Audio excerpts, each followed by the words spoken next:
اعوذ باللہ من الشیطان الرجیم بسم اللہ الرحمن الرحیم السلام علیکم ورحمۃ اللہ وبرکاتہ۔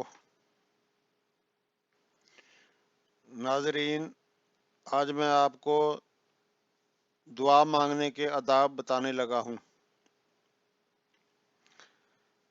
سیدنا فضالہ بن عبید رضی اللہ تعالی عنہ بیان کرتے ہیں کہ رسول اللہ صلی اللہ تعالی علیہ وآلہ وسلم نے ایک شخص کو نماز میں دعا کرتے ہوئے سنا کہ اس نے اللہ کی حمد و ثنا نہیں کی تھی اور نہ ہی نبی کریم صلی اللہ تعالی علیہ وآلہ وسلم پر درود پاک پڑھا تھا۔ تو رسول اللہ صلی اللہ تعالی علیہ وآلہ وسلم نے فرمایا کہ اس نے جلدی کی ہے۔ پھر اس کو بلایا اور اسے فرمایا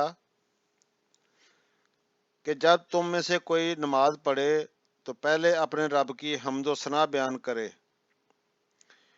پھر نبی کریم صلی اللہ تعالی علیہ وآلہ وسلم کے لیے درود پڑھے، اس کے بعد جو چاہے دعا کرے۔ سبحان اللہ۔ حدیث پاک کا حوالہ نیچے موجود ہے۔ وما علینا الا البلاغ المبین۔